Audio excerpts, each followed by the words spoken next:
E aí, pessoal, Bruno de Deus por aqui, e hoje nós vamos conversar sobre a terceira e última parte de O Nome Dela é Luana, do capítulo 21 até o último capítulo. Pessoal, caso você esteja caindo de paraquedas por aqui, recomendo que vocês assistam a primeira e a segunda leitura coletiva de O Nome Dela é Luana aqui pela Nicho Literário. E nós hoje vamos começar a partir do capítulo 21, então vai ter spoilers. Se você não leu, eu recomendo que você leia esse livro sensacional, porque a partir de agora a gente vai começar a conversar sobre cada capítulo. Capítulo 21. Eva ou Tainá? Esse capítulo eu achei ele muito interessante desse desenvolvimento, né, dessa história da Eva e da Tainá, que já, se eu não me engano, ela é introduzida lá no capítulo, sei lá, 9, 10, por aí. Então a gente tá o livro inteiro ali, tipo, bom, essa menina aí tem alguma coisa a ver lá, aquela história do abrigo, né? Então a gente já tá esperando alguma coisa faz tempo. Quando a gente descobre um negócio muito maior, né? É inesperado, eu acho. Eu achei, assim, inesperado o tamanho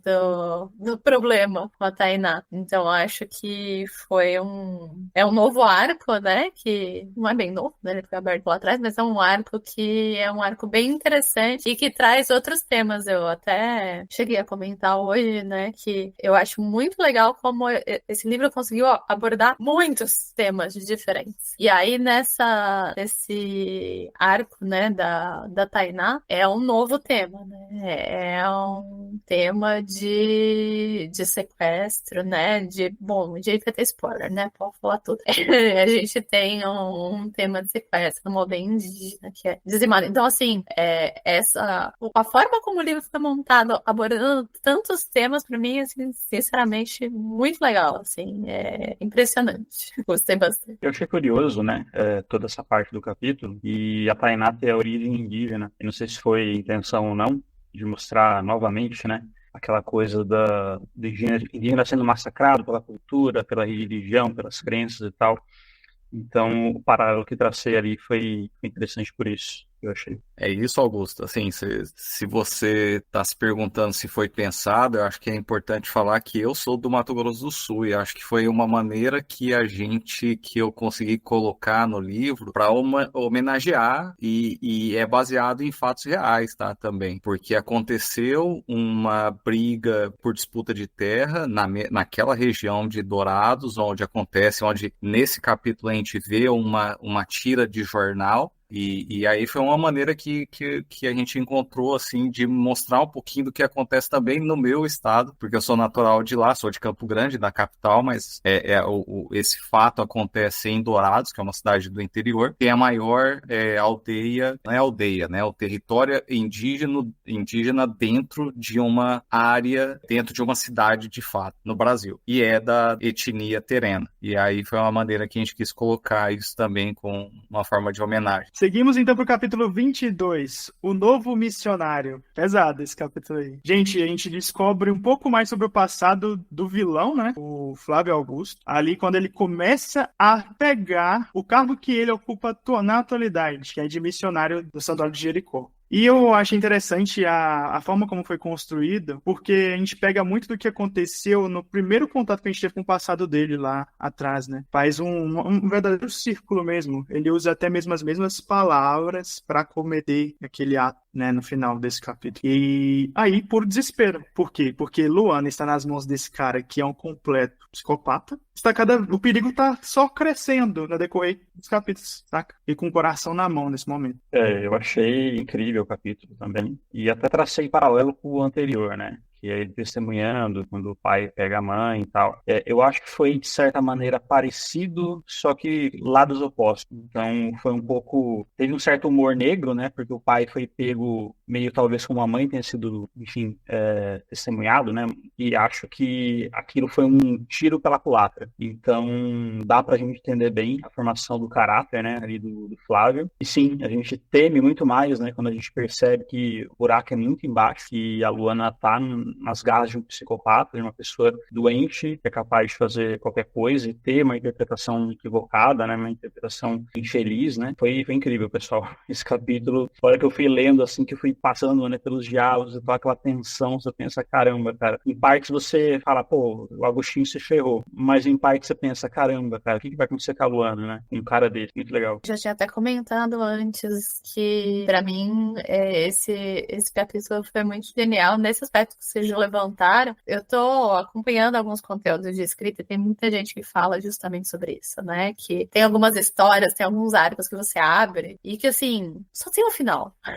Só tem um final possível. Mas a coisa incrível, né, de escrever é você conseguir colocar esse único final possível de um jeito que ele ainda surpreende o leitor. E é isso que acontece, assim. Quando você olha os dois capítulos, principalmente, né, juntos, você fala, gente, mas é isso que tinha que acontecer isso. Não tinha outra opção. Mas mesmo assim, a gente não está esperando. E vem exatamente o que a gente precisa, né, pra fechar essa história. Esse capítulo, ele mostra o quão pensamento errado estava inserido na cabeça do missionário, que mesmo ele cometendo aquelas coisas horríveis, ele ainda achava que estava fazendo certo, que aquele era o jeito certo de fazer as coisas. Então, mostra muito o quão doente ele é. E eu acho que só para arrematar, porque eu também não participei da segunda live, mas eu acho que é importante a gente falar daquele primeiro ponto da história dele, né,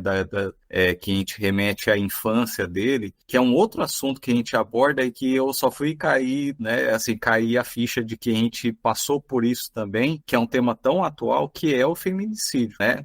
A gente tem uma sensação o livro inteiro de que isso vai acontecer, que isso pode estar acontecendo, mas o que de fato acontece com clareza, o feminicídio com um ato muito claro, acontece quando a gente apresenta o Flávio Augusto pela primeira vez. E é interessante isso, porque eu acredito, pensando ali na cabeça dele, ele viu a mãe dele, né, ser morta pelo próprio pai, daquela condição, e o pai culpando a mãe, falando que ela foi possuída. E eu vejo muito que, mesmo que ele tenha falado que o pai não era mais o pai, que o pai também foi possuído, né, ele ainda culpabilizou as mulheres que estavam com ele, como se elas fossem as agentes que levaram ele a ser possuído pelo mal, saca? Isso justifica, entre muitas aspas, o modus operandi dele a partir daí, naquele ritual de purificação que a gente vai conversar um pouco mais tarde. Seguimos então de um capítulo pesado para outro. No capítulo 23, a gente descobre finalmente o que aconteceu no passado da Mirella. Muito bom a gente estar lendo esse livro nesse período em que tem, né, todos sabem, uma PL em julgamento. E é claro que em nenhum caso a gente tinha alguém que não queria ter passado por aquilo e foi submetida. E a gente fica tipo, nem quando a pessoa quer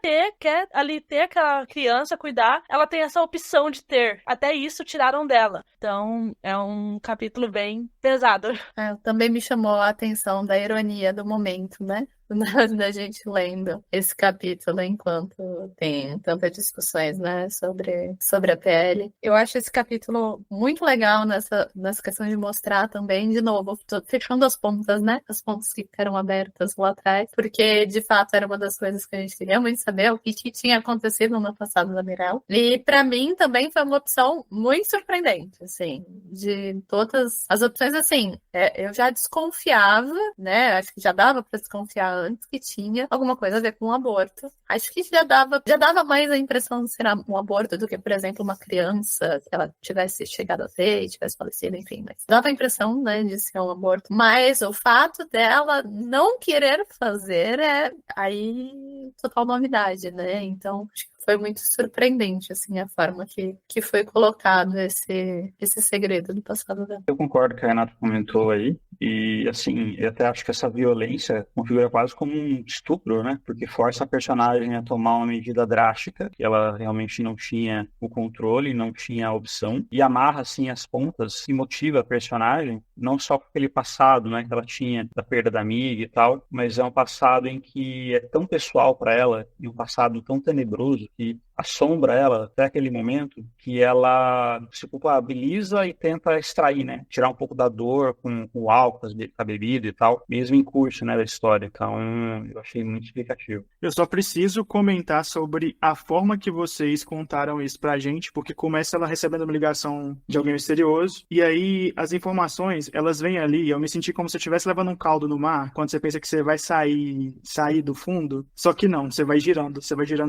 até se afogar e sair na margem, saca? Porque, gente, foi uma construção muito, ao mesmo tempo foi pesado, foi muito incrível, que foi tudo assim, isso que aconteceu comigo, que levou isso aqui, que levou isso aqui, que levou isso aqui, que levou isso aqui, que levou isso aqui, e só pode ter esse resultado, eu quero matar esse cara. Essa parte eu até marquei, porque esse parágrafo foi, tipo, um soco na cara e uma introdução bem forte para o que ela ia mostrar pra gente com forma mais detalhada nesse mesmo capítulo, sabe? Incrível. Fiquei muito impressionada com ela, com a maneira dela lidar com as coisas, e a gente entende bem o trauma dela, né? As situações todas que ela passou.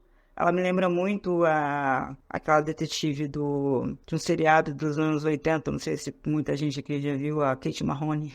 E eu adorava ela, eu gostava muito de ver. E ela me lembra muito a Justiceira, da Malu Mader. Então, eu fiquei muito empática com ela. E achei ela, assim, muito, muito perspicaz, muito badass mesmo, sabe? E muito triste também tudo que aconteceu com ela, e infelizmente, que eu não duvido que aconteça hoje em dia, ainda aconteça hoje em dia.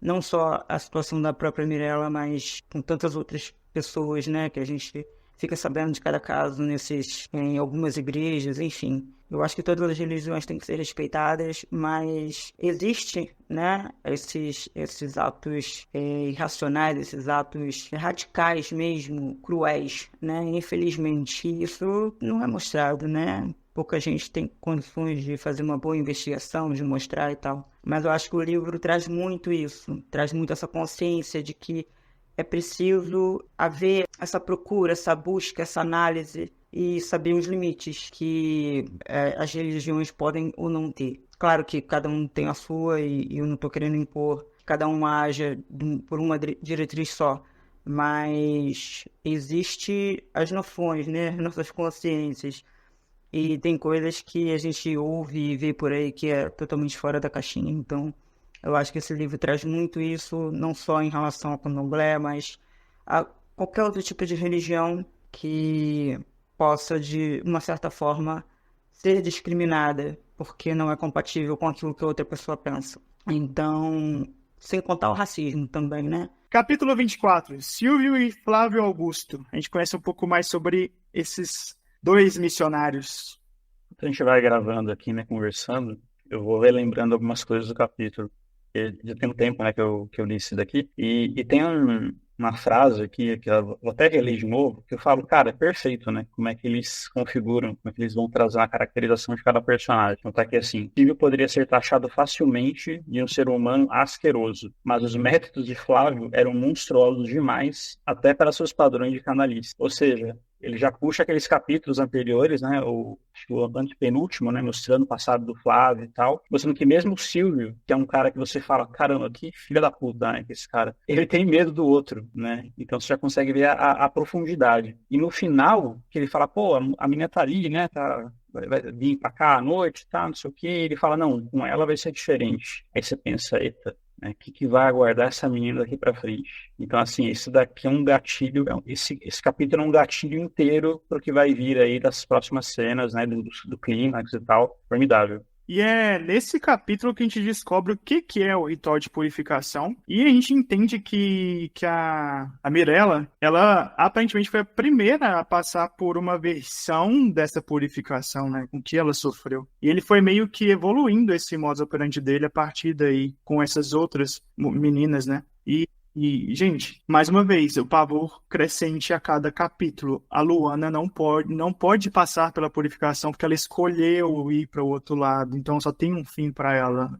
O desespero. Lembrando da segunda parte do livro que a Maria tá presa. Ela não pode fazer nada pela filha dela. A Mirella, ela tá ali tentando ajudar, mas ela agora tá com outro problema também pra resolver, que é a questão da Tainá. Então, a sensação é de claustrofobia mesmo. Vai apertando aqui, vai apertando. E o perigo é crescente.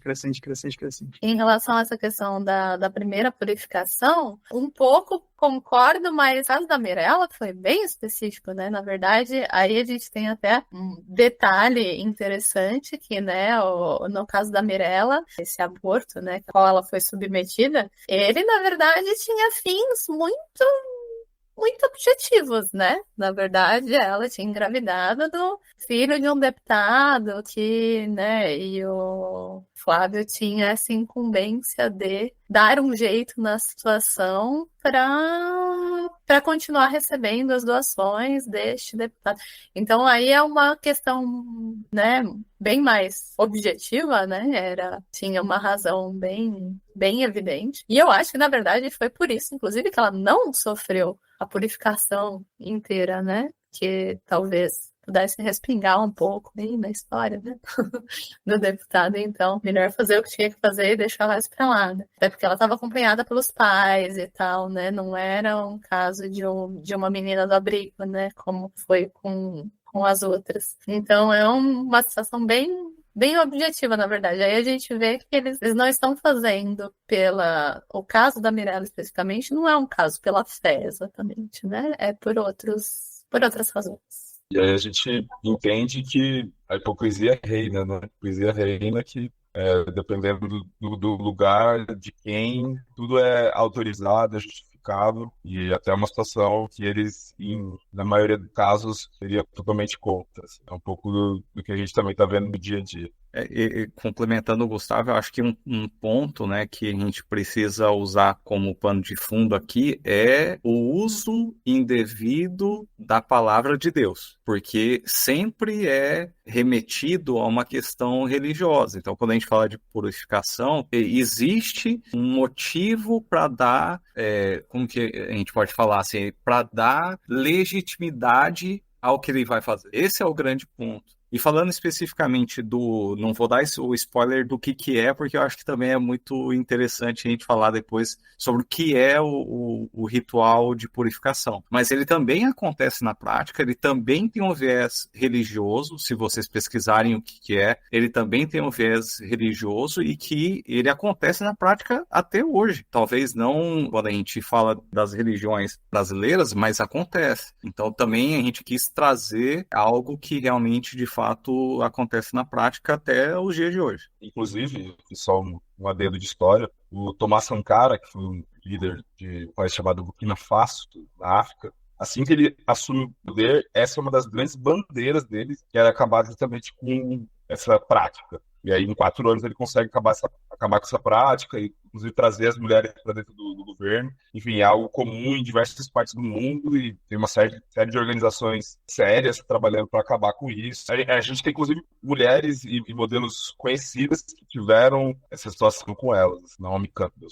Capítulo 25, Mirella entra em contato com Tainá. A gente percebe o desespero da Mirella em tentar convencer a Tainá a juntar aquilo e ao mesmo tempo o tempo acabando e ela tendo que arrumar plano e tudo. E a gente começa a se desesperar junto com ela. Tipo, será que vai dar tempo? Será que vai dar certo? Porque nós não sabemos o que passa na cabeça da Tainá também. Tipo, a gente não sabe a que tipos de manipulação ela viveu dentro daquela casa. Então, é um desespero que dá na gente, leitor, ali, lendo a história. Sim, eu acho que é muito justo, inclusive, que a Tainá fique nesse desespero, né? Ela não conhece nada fora, ela, enfim, foi submetida a um tratamento ali, né?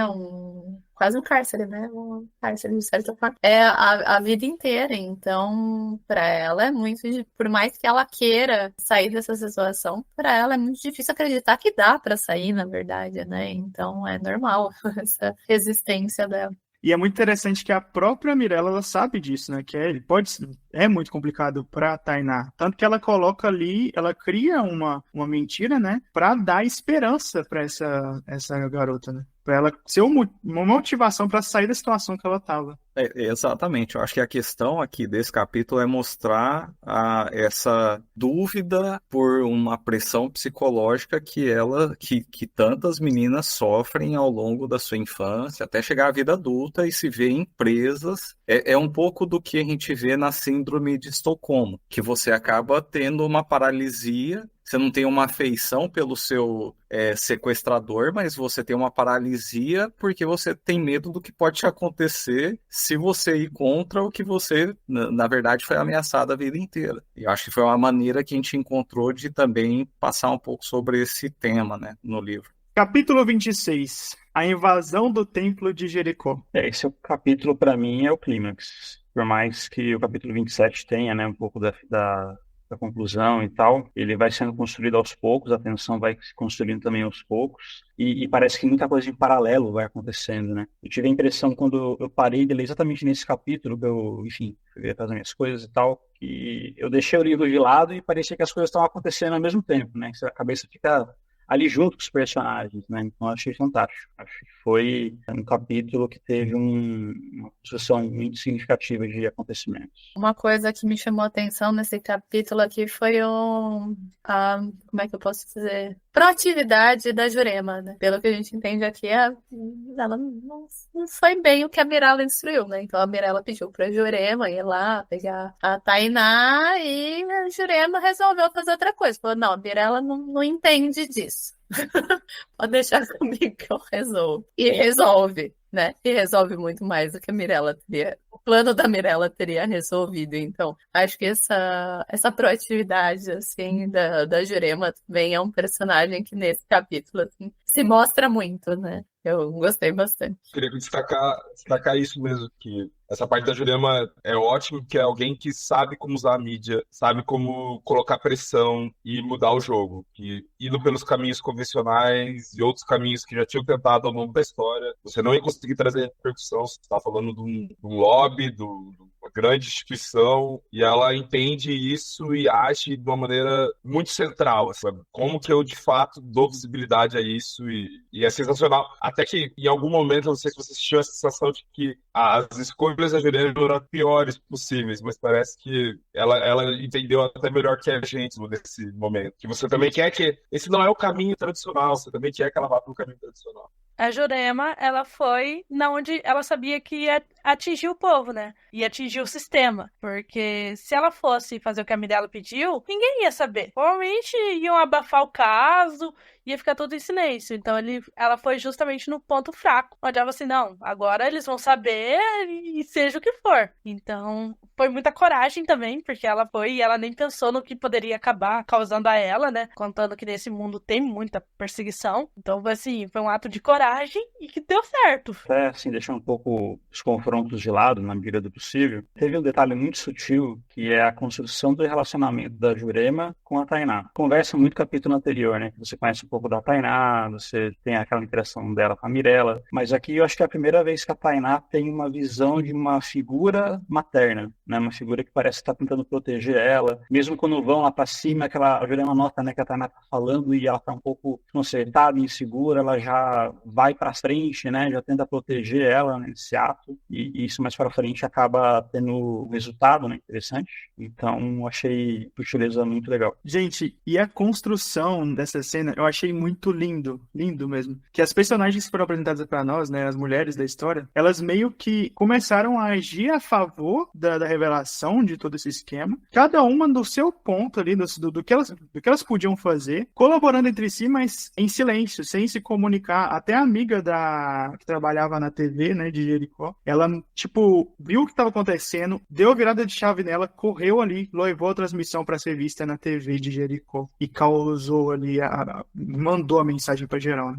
Esse capítulo tem duas curiosidades e acho que pontos interessantes aqui para a gente debater. O primeiro é que a gente teve o cuidado, antes de lançar o livro, de passar para uma pessoa que é indígena para fazer a leitura crítica, né, e a leitura sensível do livro, por envolver uma questão de uma personagem indígena. E a cena que vocês estão falando, o Augusto lembrou da cena da parte da Jurema se colocar à frente, principalmente quando a Tainá ela fica paralisada perante todo mundo ali no púlpito. Na verdade, a Tainá falava, e foi na leitura sensível que a gente percebeu que a gente estava expondo a Tainá a um segundo estupro, um segundo ato de covardia, deixando ela falar. Então, ter trocado para a Jurema falar e deixar ela quietinha, eu acho que foi a melhor opção para proteger a Tainá. E isso veio da leitura sensível. Por isso que eu acho que é super importante, quando a gente faz uma obra que tem esse tipo de característica, a gente passar por leituras sensíveis e tudo mais. Eu acho que é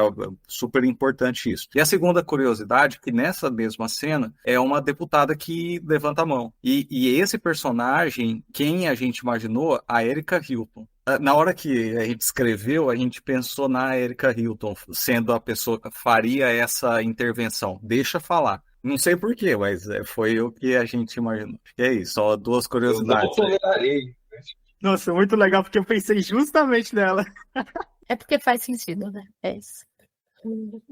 Capítulo 27. Mirella finalmente encontra Luana. Então, qual dos dois a gente pode xingar assim por ter dado aquele fim pra Luana? Só pra saber, porque não é justo.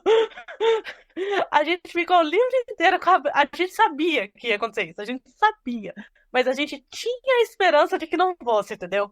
A gente tinha esperança, tipo, não, vai dar alguma coisa certa. No final, ó, vai dar tudo certo. Bom, foi sacanagem, cara, foi sacanagem. Olha, essa é uma culpa 100% compartilhada, porque eu peguei a lição de tentar fazer algo que não fosse isso e não tinha como. A gente chegou nessa conclusão assim, depois de muito, muito debate, não tinha como. Assim. Infelizmente, era o destino. Assim. Eu concordo que né, a gente fica com esperança até o final ali, que a gente, como leitor, a gente fica querendo, assim, quem sabe, né? Podia dar certo alguma coisa na vida da pessoa. Mas eu entendo. Eu super entendo, e eu acho que o impacto do livro é muito maior, talvez, com isso acontecendo, porque o livro é todo, né, tem muitas situações, a ideia do livro, né, até pelo que vocês comentaram, é ter muitas situações realistas, né, de coisas que acontecem. A ideia do livro é mostrar coisas feias que acontecem, que a gente gostaria que não acontecessem, mas acontecem. Então, eu imagino que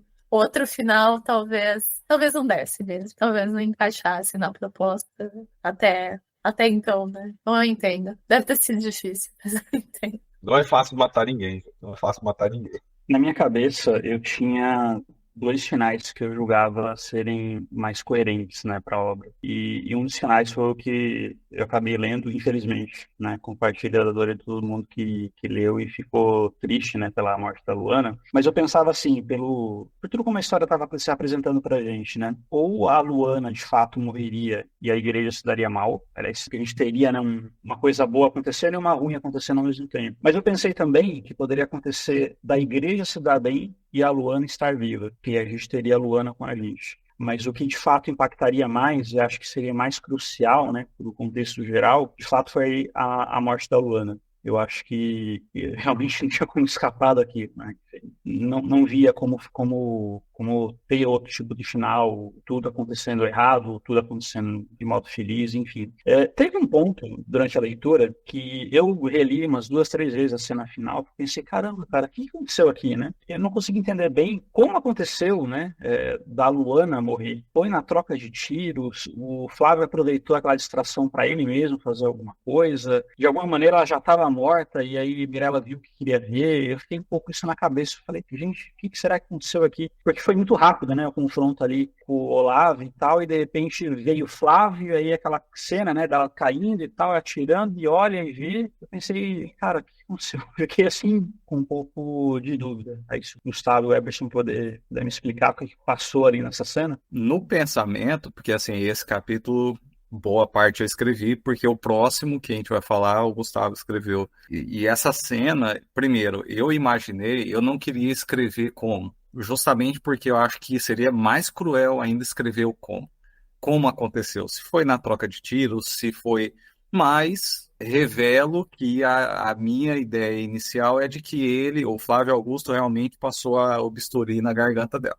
É isso. Tão simples quanto isso, antes de atacar a Mirella. Mas aí, falando também, aproveitando aqui que eu peguei a fala para falar sobre isso, falar sobre o capítulo em si, né? Que não tinha escapatória, e o Gustavo falou isso também no começo. É isso, assim, eu acho que a gente precisava ter, e assim, eu acho que é uma outra abordagem, um outro alerta que a gente precisa dar com esse desfecho de que será que só quando acontece uma merda muito grande que a gente vai realmente se mexer? Precisa acontecer isso para a gente se mexer? Eu acho que também foi esse um pouco do apelo de ter esse desfecho, de, pô, mas será precisou matar a protagonista do livro que, de novo, ela aparece uma única cena e ela não tem uma única fala. Todas as vezes que o nome dela é falado é por outras pessoas e ela não tem direito de fala e a única vez que ela aparece é para morrer. Então, assim, será que a gente precisa ter sempre uma situação dessa da exclusão ser tão grande, né? Ao ponto de que só quando acontece algo muito trágico para as pessoas começarem a se movimentar, né, contra esse tipo de atrocidade. E só complementando o Eberson mesmo, é que, no fundo, quando a gente se propôs a ser real e trazer essa dose de realismo, a gente está falando de uma menina preta, periférica, que não tem voz, e ela não teve voz em nenhum momento do livro, em todas as outras cidades acontece com ela. E por isso que a gente, lá no começo, falou que a capa era tão importante pra gente, porque a gente precisava dar rosto para essa dor. Enfim, vocês acabam ouvindo a voz da Luana pela Maria mais pra frente, mas ela não consegue, a gente não consegue saber o que ela sente. E quando a gente está falando dessa população específica no Brasil, essa é a regra. A gente não sabe o que elas sentem, o que elas pensam. Porque não interessa para o grande público, não interessa para o poder público, não interessa para a sociedade. A gente só segue tomando as decisões por elas. Nossa, gente, eu preciso comentar sobre a cena que a Mirella olha no olho da Luana. Aquilo ali pra mim foi muito importante, porque todo o capítulo começa com o nome dela, Luana, o nome dela, Luana, a gente espera esse momento chegar. E ainda mais agora, né? Que a gente entende ainda mais pela capa, porque é isso aqui, ó. Ela olhou no olho daquela menina e sentiu a força dessa menina, saca? O quanto ela queria sair daquela situação, o quanto ela queria sobreviver. E isso foi muito forte, a ponto de que, a partir desse momento que acontece essa revelação, eu comparo muito aqueles vídeos no YouTube que fala assim, tente não chorar, sabe? A cada capítulo a partir daqui. Porque, gente do céu, bateu, viu? Bateu muito. O negócio toma uma direção assim tão poderosa, você fica sem fôlego. E esses capítulos numa tacada só, na verdade, toda a reta final, né? Mas eu fiquei assim, sem chão com o 27, daquele desfecho ali da abordagem na igreja, e a gente descobre, né, como termina a Luana, assim, a maneira, eu não esperava, pra falar a verdade. Eu fiquei bem chocado com a tragédia, como é que tudo aquilo terminou, com a morte dela. Não tava esperando, mas não tinha uma esperança de que ela saísse viva daquilo tudo. A questão do resgate da Luana, né, que no final saiu trágico. Mirella acabou tendo que se salvar também, né? E acabou perdendo a Luana, não conseguindo salvar a Luana. Foi uma carga emocional bem grande e conseguiu, através da escrita, passar isso muito bem. Capítulo 28. O nome dela era Luana. Precisa nem falar mais nada, né? Depois da primeira frase do capítulo. Eu achei esse capítulo muito, muito bacana, né? De um pouco do que o Gustavo disse. Na verdade, acho que o Gustavo até estava se referindo talvez a uma coisa um pouco mais pra frente, quando eu disse que a gente vai ouvir a voz da Luana pela Maria, né? Mas aqui a gente também já ouve a voz da Luana pela Maria, que ela tá defendendo, ela tá garantindo que a filha dela não morreu em vão, né? Tá garantindo que a luta que a Luana pegaria pra si, ela pegou pra ela, né? Então ela tá representando a filha dela, que eu acho essa parte muito bonita. Aí a parte que o Bruno falou, né? Tente não chorar.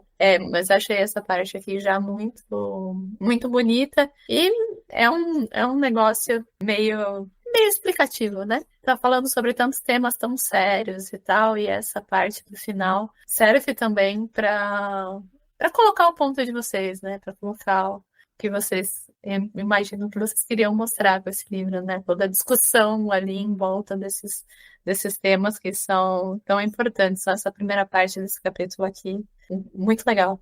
Esse capítulo, ele traz o que o Eberson falou, né? Que até quando tem que acontecer esses casos das pessoas chegarem a morrer para serem tomadas medidas que, se tivessem sido tomadas antes, talvez evitassem, né, esses casos. Então, ver a mãe ali, a Maria, falando isso, porque basicamente isso que ela fala, tipo, ó, agora sim vai ser tomado medidas, agora sim vai ter leis pra fazer algo que, tipo, já poderia ter sido feito, entendeu? Que não precisaria chegar a esse ponto, mas já que chegou, vamos transformar em algo útil, vamos fazer disso algo que seja pro bem dos outros. Vamos evitar casos assim. Nesse capítulo aqui teve o detalhe, né, de ser uma personagem que eu apostei que talvez teria uma redenção e não teve, que foi a Joana, a avó, né, da Luana, e ela morre de uma maneira muito comum, muito, até do próprio texto que comenta, né, de uma maneira peculiar de morrer, morreu praticamente como outras pessoas que estavam aparentemente envolvidas, né, no que ocorreu, e teve a acusação de ter sido cúmplice ainda do próprio sequestro da própria neta, né? Então foi uma morte terrível e sem redenção para a personagem Joana. Mas, Augusto, tem um ponto aí que eu acho que o Gustavo que deveria falar. O final da Joana é uma espécie de queima de arquivo. Foi isso que a gente pensou. Deixar essa dúbia, assim, dúbia a situação, entendeu? Será que foi uma queima de arquivo ou se foi um triste episódio, um acidente, né? E eu quero destacar, porque o Gustavo, nesse capítulo, teve uma sensibilidade tão grande que foi o primeiro desfecho da Jurema, de colocar ela, de fato, com um RG novo. Então, para mim, esse foi um ponto também muito alto desse capítulo. Eu ia comentar justamente disso, né? Esse capítulo, na verdade, tem várias outras coisinhas, né? A gente comentou, né, no começo, mas tem a reabertura Do terreiro. Do terreiro, exatamente. Tem a parte também da Tainá. Então, é que ela vai, né, para trás do irmão e tudo mais. Então, tem vários desfechos, né? Várias pontinhas ali sendo fechadas. A gente gosta tanto. Não vai fechando tudo assim, bonitinho. Então, Tem que acho aprender que com o Lost. Não abra pontos que você não feche depois. é isso. A lição de casa tá muito bem feita. Então, esse capítulo tem várias coisas legais, apesar de a gente ter comentado mais, né, do começo dele, mas ele tem vários pontos legais aqui. Assim, esse capítulo foi difícil de escrever, chorei um monte, porque, assim, a força da Jurema e da Maria e da Tainá, e eu acho que a ideia aqui também era mostrar essa construção familiar real, assim, e o que significa família e não é só o que as pessoas conhecem naturalmente. Então, é isso, é um livro sobre protagonismo feminino e sobre a união delas. A gente não está falando sobre rivalidade feminina aqui, é justamente o contrário. Elas se unem e constroem de fato, constituem uma família e nesse momento cada uma delas está tendo seu ponto de protagonismo e mesmo que elas não consigam participar plenamente, você vê que elas estão torcendo à distância, elas estão acompanhando isso. E essa era parte da nossa ideia. E acho que eu foi um dos que eu mais demorei para fazer. Assim, porque eu voltava, eu achava que ainda não era o suficiente, foi um texto meio difícil de saber. A redenção, não é nem uma redenção, porque acho que esses personagens não precisavam de redenção, mas era uma mostra que, se unindo, elas podem imaginar um futuro diferente. Esse era o objetivo desde o começo. Assim. Do que você falou, Gustavo, eu até sinto que é uma homenagem, né? De certa forma, uma homenagem a todas essas personagens que foram tão importantes nessa história e que mereciam, de fato, essa homenagem. Acho que foi uma homenagem muito bonita que vocês conseguiram fazer. Eu segurei muito forte pra não chorar. O depoimento da Maria muito, muito forte ali no 28, né, lá no congresso ali. Coisa muito verossímil, né? Acho que pega um lugar assim de você imaginar a mãe, uma situação dela, não tem como não se emocionar. O capítulo 28 também foi de uma carga emocional tremenda na questão da Maria, né? Passando lá, fazendo o discurso, dando voz à Luana, como ela bem diz. A questão do recomeço do Pedro das Águas, da própria Jurema também. Então, todo o assunto que abordou durante o livro, né, foi sendo selado ali, não teve nenhuma ponta solta, nenhum furo. E sem falar no destino, cada um desses personagens que foi bem legal, bem emocionante. Foi um capítulo pesado, né? Assim, não pesado no sentido de tenso, mas pesado no sentido da carga dramática mesmo de cada personagem ali. Capítulo 29. A Carta de Luana. Quando você pensa que não vai parar de chorar, aí chega mais um. Gente, é muito ruim. É muito ruim, é muito triste. Tu imaginar ali como seria o futuro da Luana, sabe? Tipo assim, ela sonhando, ela contando o que ela queria, o que ela faria, mostrando o quanto ela realmente era uma mina forte, uma mina decidida, uma mina que estava disposta a lutar, saca? Sei lá o que eu falo, eu tô emotivo ainda, que eu falei pra vocês. Tipo assim, eu acabei de ler esse livro, tem poucas horas, então eu ainda tô refletindo sobre o que aconteceu, mas é muito impactante.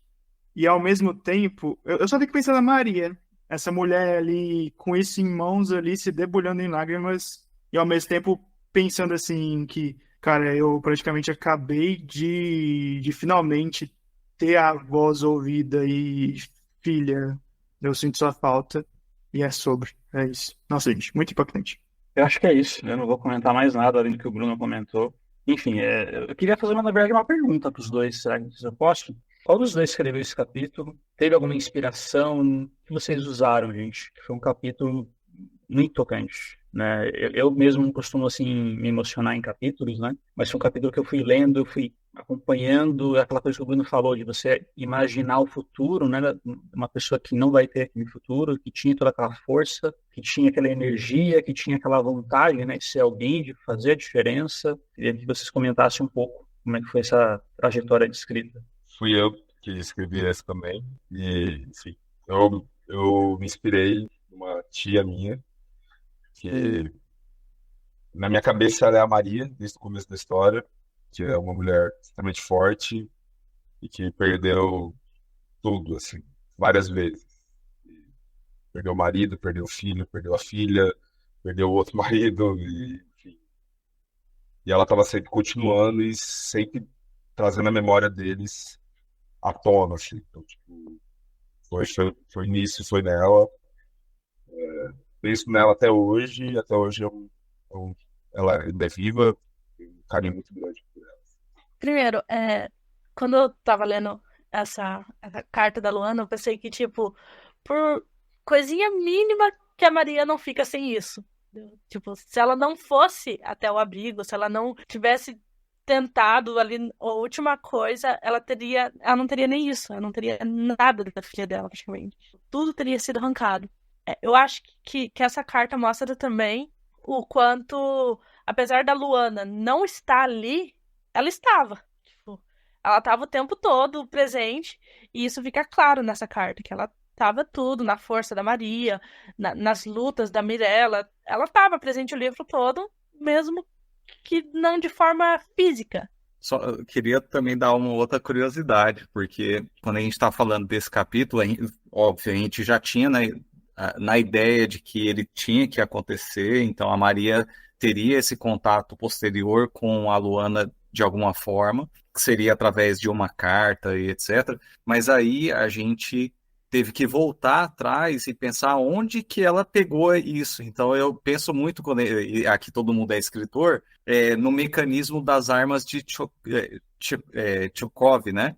Que é da espingarda presa na parede. Não mostre para o seu leitor uma arma na parede se ela não for disparada em algum momento. Então a gente fez uma revisão no livro para garantir que todas as armas que a gente inseriu na história tivesse um desfecho, fosse usada de fato para alguma coisa. Então o caderno que a Maria pegou lá no capítulo, quando ela foi visitar o abrigo e a Luana já não estava mais lá, é exatamente esse caderno que está na mão dela na hora que ela está lendo isso. E um outro ponto que eu gosto muito, que eu falei isso na primeira vez, na primeira live aqui do bate-papo da leitura, é de como o Gustavo insere a questão sonora no livro, né? Ele traz as referências de música. E colocar a Luana escrevendo partes de uma música, né, referente à parte da mãe, etc., é muito legal, é muito importante. Então, referenciar isso também ao Gustavo aí. O Emerson é muito mais gentil do que parece. Mas a ideia era pensar assim, como que os adolescentes se comunicam, né? Pelo menos na minha época, era muito isso também. Tipo, era através de música, era através de trechos. Às vezes, quando a gente não tinha a capacidade de elaborar muito, a gente ia atrás dessas referências. Extremamente potente. E isso fica claro pelo gosto musical dela, que é o gosto de uma jovem senhora de 40 anos. Mas é sensacional, assim. A questão do diário foi um ponto, né? O primeiro momento era um casaco, né? Que ela pegava Exatamente, você lembrou isso aí.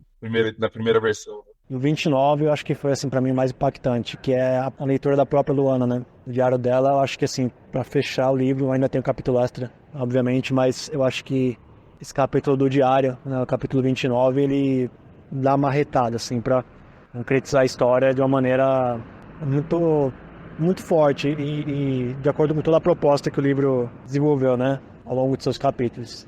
Fiquei embasbacado, misto de sensações de dor, sofrimento, sensação de justiça, porque a gente tem uma Calanta ali no final também, né, das coisas terem resultado em mudanças positivas, pelo menos. Acho que essa perspectiva que a gente fica também de querer que a gente veja essas mudanças na vida real também para o nosso país. E agora temos o epílogo, a nova rotina de Mirella. O que veio para mim na cabeça depois que eu terminei de ler o epílogo foi que ele representa uma reconciliação da Mirella com ela mesma, né? Ela parece que se autoriza, né, a ver a mãe da amiga que morreu, a voltar a frequentar os cultos, né, que ela gostaria de frequentar e não frequentava por conta daquela dor do passado, e acho que ela se permitiu estar mais com as pessoas, sentir a energia das pessoas. Então, para mim, foi o que maior, né, a essência do capítulo foi essa reconciliação. Um capítulo importantíssimo para uma personagem que a gente se perguntava, poxa, ela, em tese, né, entre aspas, muito grande, né, perdeu a Luana. Ela poderia ter, né, salvo ali e tal, mas não foi possível. Então você imagina que talvez ela teria terminado muito pior. E na verdade não. Eu acho que isso não foi talvez algo que trouxe a reconciliação, mas foi algo que acho que puxou um gatilho, né, interno dela, que se permitiu ter a reconciliação com ela mesma. É muito bom ver essa reconciliação da Mirella com ela mesma. E também essa deixa de tipo, olha, vai ter coisas aí, tipo, não acabou aqui a vida da Mirella, entendeu? Tipo, segue. Foi muito bom.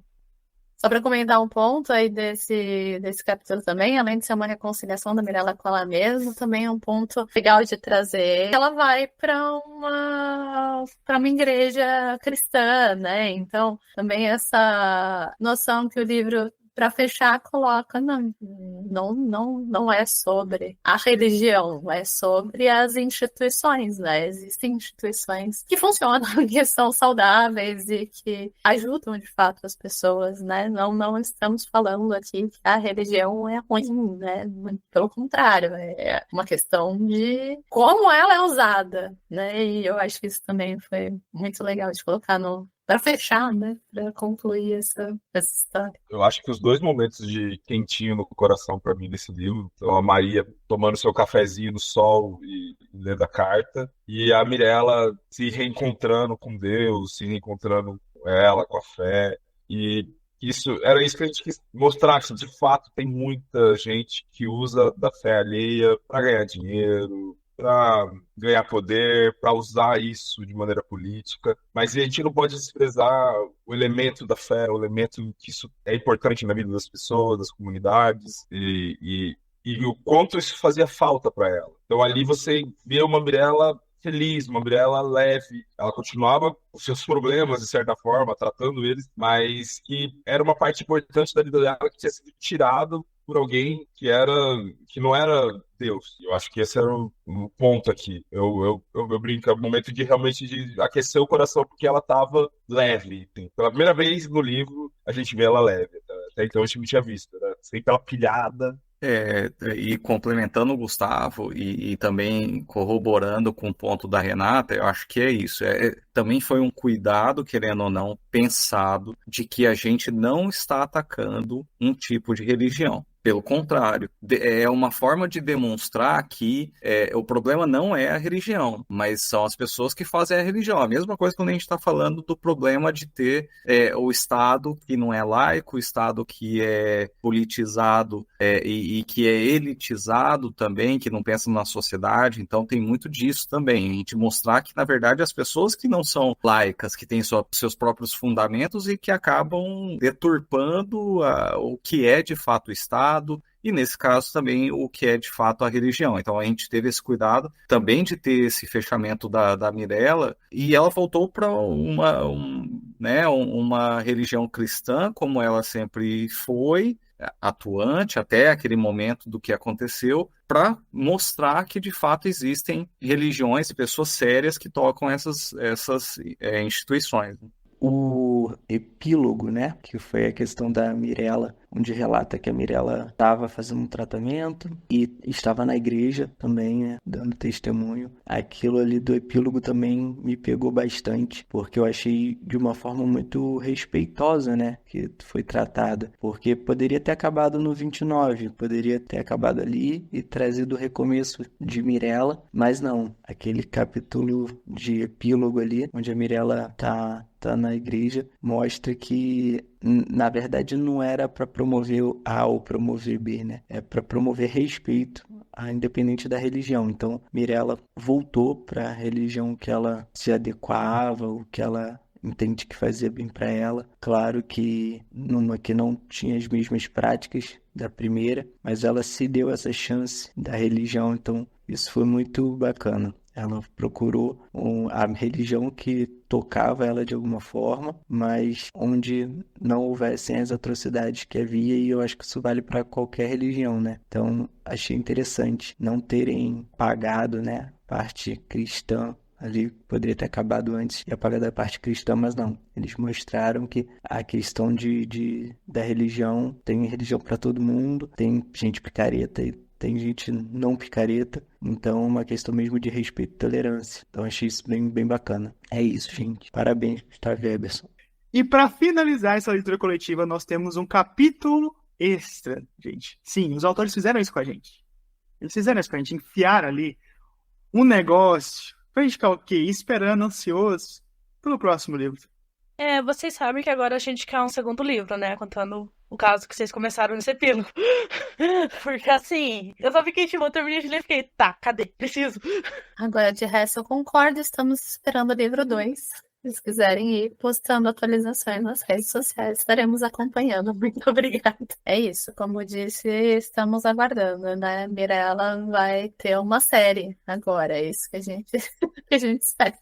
Até esse capítulo extra, ele é interessante para trazer a figura da Mirella, porque a Mirella, ela foge um pouco das figuras, né, convencionais que a gente acompanha aí nesse livro. Ela é a figura da heroína, então você enxerga meio que a Mirella assim como algo brasileiro, né, uma Mulher Maravilha, né, uma pessoa que tem sim suas falhas, tem sim suas vulnerabilidades, mas de alguma maneira continua lá, né? E depois da redenção, é esperado que ela tenha outras aventuras. Então, a gente fica aí aguardando, né, o que vai vir, por mais que a gente tenha esse gancho aqui, que pode nos dar um cheiro do que ela pode vir, mas é uma personagem que a gente quer acompanhar mais. Então, é um capítulo extra de quero mais, né? Achei que foi excelente.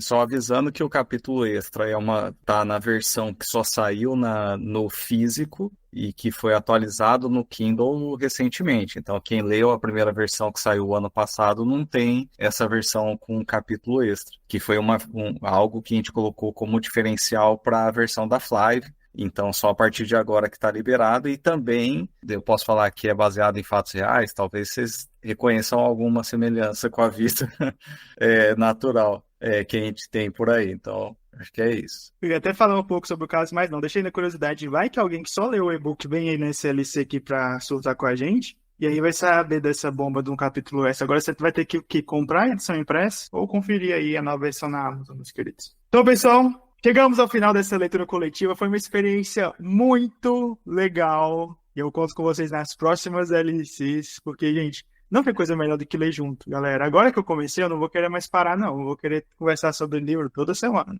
Vocês que lidem com isso. Primeiro, Bruno, obrigado pela oportunidade. Realmente foi uma experiência muito bacana, porque é a primeira vez que o nome dela é Luana participa de uma leitura coletiva, então aqui pela Nicho, acho que foi muito legal a experiência para a gente também ter como retorno dos leitores do que acharam de fato do livro, né? Para a gente foi uma forma direta de ter esse feedback, então a gente está muito, muito feliz com o resultado. Agradecer todo mundo que leu, que participou aqui. Teve gente que acabou não podendo participar da live, mas que mandou também o áudio falando um pouquinho da sua experiência de leitura. E eu também vou estar aqui sempre disponível para participar das próximas do livro de cada um dos colegas aqui da Nicho. E, de novo, reforçar o convite para o pessoal que o nome dela é Luana continua à venda na Amazon, no site da Flive, e que a gente vai ter o lançamento com sessão de autógrafos na Bienal. A única data que a gente já tem confirmada é do dia 8 de setembro, domingo, 15 horas da tarde. A gente vai estar lá fazendo uma sessão de autógrafos pelo stand da Aberst. Depois a gente vai ter também uma outra com a Flive, mas a gente ainda não tem a data.